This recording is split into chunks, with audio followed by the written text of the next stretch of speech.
ദാൽ കറി വേൾഡിലേക്ക് സ്വാഗതം. ഇന്നത്തെ നമ്മുടെ റെസിപ്പി ഒരു സ്പെഷ്യൽ ദാൽ കറി, ചപ്പാത്തി ചോറിൻ്റെ കൂടെയൊക്കെ കഴിക്കാൻ പറ്റിയ അടിപൊളി ദാൽ കറിയാണ്. ഇപ്പോൾ ചപ്പാത്തിയൊക്കെ ഉണ്ടാക്കുമ്പോൾ നമുക്ക് എന്ത് കറി ഉണ്ടാക്കുമെന്ന് ചിന്തിച്ചിരിക്കുന്നവർക്ക് പെട്ടെന്ന് റെഡിയാക്കി എടുക്കാൻ പറ്റും ഈ കറി.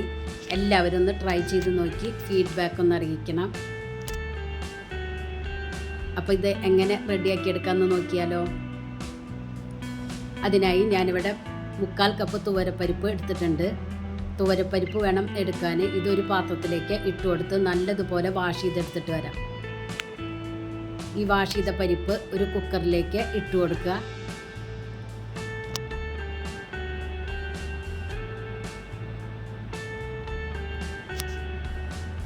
ഇനി അത് വേവാനായിട്ട് 2 കപ്പ് വെള്ളം ഒഴിച്ചു കൊടുക്കണം.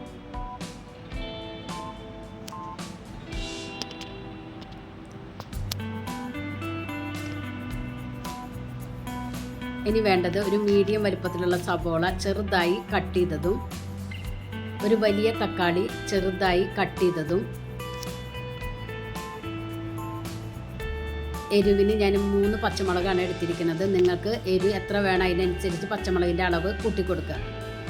1/4 ടീസ്പൂൺ മഞ്ഞൾപ്പൊടി, ആവശ്യത്തിന് ഉപ്പും ചേർത്ത് കൊടുക്കുക കേട്ടോ. ഉപ്പിടുന്ന ഭാഗം ക്യാമറ ഓഫായി പോയതാണ് കാണിക്കാൻ പറ്റാഞ്ഞത്. ഇനി കുക്കർ മൂടി 5-6 വിസിൽ കൊടുക്കുക. പരിപ്പ് നല്ലതുപോലെ വെന്ത് കിട്ടണം. ഇപ്പോൾ അതേ വിസിലൊക്കെ വന്ന് സ്റ്റീമൊക്കെ പോയതിന് ശേഷമാണ് ഞാൻ കുക്കർ തുറന്ന് നോക്കുന്നത്. അപ്പോൾ നമ്മുടെ പരിപ്പ് എന്തായി നോക്കാം. പരിപ്പൊക്കെ നല്ലതുപോലെ വെന്ത് കിട്ടിയിട്ടുണ്ട്. ഇനി ഇത് കയ്യിൽ വെച്ചൊന്ന് ചെറുതായി ഒന്ന് ഉടച്ചു കൊടുത്തോളൂ കേട്ടോ.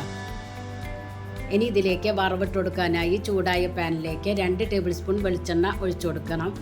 അതിലേക്ക് 1/2 ടീസ്പൂൺ കടുക്, 2 വറ്റൽമുളക് ഇട്ട് കൊടുക്കുക. കടുക് നല്ലതുപോലെ പൊട്ടിയതിന് ശേഷം 4 അല്ലി വെളുത്തുള്ളി ചെറുതായി കട്ട് ചെയ്തതും, ഒരു 6 ചുമന്നുള്ളി വട്ടത്തിൽ അരിഞ്ഞതും ഇട്ട് കൊടുക്കുക. ചുമന്നുള്ളി ബ്രൗൺ കളറായി വന്നാൽ അതിലേക്ക് കറിവേപ്പിലയും ഒരു നുള്ള് മുളക് പൊടി ഇട്ട് കൊടുക്കുക. മുളക് പൊടി കറിക്ക് കാണാൻ ഭംഗിക്ക് വേണ്ടിയിട്ടാണ് ഇട്ട് കൊടുക്കുന്നത്, അത് ഓപ്ഷനിലാണ്. അപ്പോൾ ഇത് ചുമന്നുള്ളി ബ്രൗൺ കളറായി വന്നിട്ടുണ്ട്. ഇനി ഇതിലേക്ക് മുളക് പൊടി കറിവേപ്പിലയും ഇട്ട് കൊടുത്തതിന് ശേഷം ഇത് കറിയിലേക്ക് ഒഴിച്ചു കൊടുക്കാം.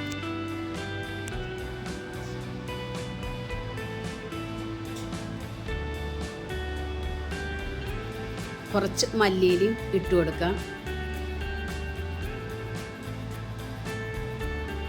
അടിപൊളി ദാൽ കറിയാണ്. ചോറിൻ്റെ പൊടിയും ചപ്പാത്തിയുടെ പൊടിയും കഴിക്കാൻ എല്ലാവരും ഒന്ന് ട്രൈ ചെയ്ത് നോക്കി ഫീഡ്ബാക്ക് ഒന്ന് അറിയിക്കുക. നിങ്ങൾക്കൊരു ചാനൽ ഇഷ്ടമാവുകയാണെങ്കിൽ പ്ലീസ് ഒന്ന് സബ്സ്ക്രൈബ് ചെയ്ത് ലൈക്ക് ചെയ്ത് ബെല്ലൈക്കൺ ഒന്ന് അമർത്തുക. അപ്പോൾ ഞാനിടുന്ന ഇതുപോലുള്ള വീഡിയോസിൻ്റെ നോട്ടിഫിക്കേഷൻ നിങ്ങൾക്ക് കിട്ടും.